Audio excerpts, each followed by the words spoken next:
Hey guys, this is Matt with Adrenaline Cycles. We're back for another one of our new owner walk around videos for the series we've been doing for that.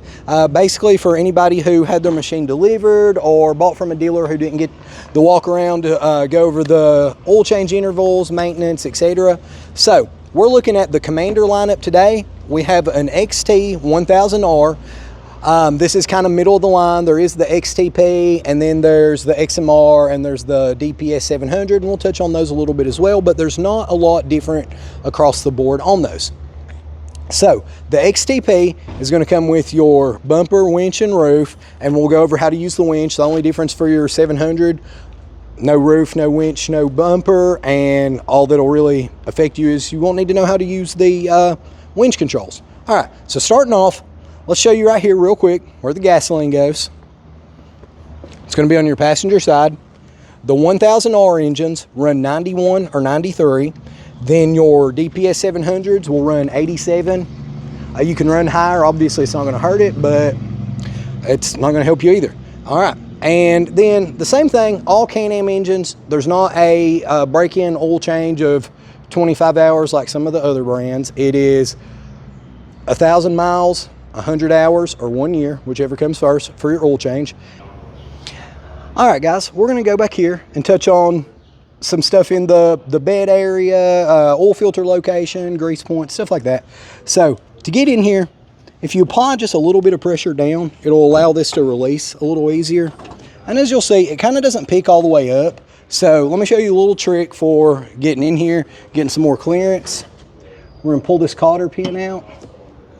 Then we're going to take the tension off here, pull this pin out, and that'll allow the bed to come all the way back. So you'll look back here and you'll see you have your air filter here. Check it ever so often, just depends on the kind of riding you do. You're going to have your oil filter. It is not easy to see. We're going to come around here and you'll see your oil dipstick there as well. And then the oil filter is way down there. We're going to try to zoom into it.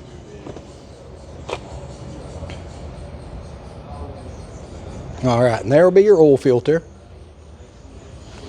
All right, so that should be about all you need back here with the bed up. We're gonna cut, I'm gonna put this back up and show you all a few things. All right, guys, your coolant tank is gonna be located right here. There's gonna be a little twist tab here, and you're gonna turn it, and you'll just pull up on there. Coolant goes in there.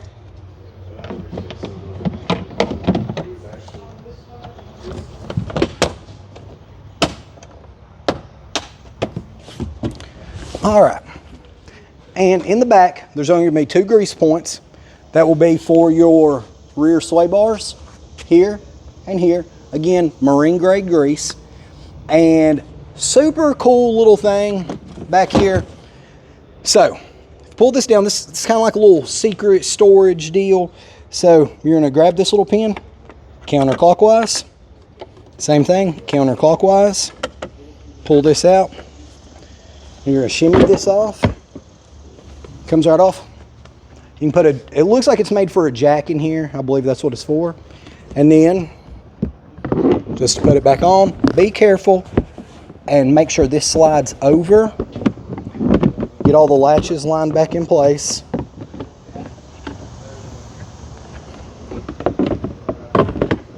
And just like that. And then put these back in, clockwise. I like to be a little careful with it. I don't want to warp my plastics up and stuff. Same thing on the other side. This will come off the same way. And this will have an area under here for a spare belt. Or, I mean, honestly, anything you can rig up to fit under there, that'll be cool. Don't know if we touched over this in our Defender video we done, but if you see these little cutout slots, these are made to house 2x4s. There's other accessories that are made for that, but one of Can-Am's purposes are, hey, we know people are going to try to DIY some of their own stuff, and those will hold perfectly a 2x4. So, all right. So, you'll see your intakes on the side. Try not to hose those full of water when you're cleaning them. We're going to come up front. I'm going to show you the grease points up front. All right, guys. Again, same as the back. The only thing that's going to get grease is your sway bar links here. Self-lubricating bushings on everything else. And as you'll see, we have Visco Lock diff down here. And we'll hop inside and go over just a handful of little things, and that should wrap it up. Honestly, the Commander, it's a great machine. It doesn't need a lot of maintenance. This thing has been revised from the Maverick Sport. You can tow 2,000 pounds with it. So we'll hop in here. If anybody has a Maverick Sport, you'll notice this looks very familiar. Super nice, comfortable seats. Huge storage in here.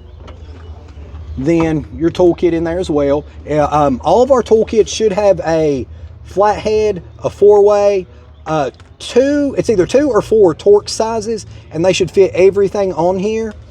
And then you should have a tire pressure checker as well. And then right here, you'll have your 12-volt power adapter in the middle. We'll fire this up.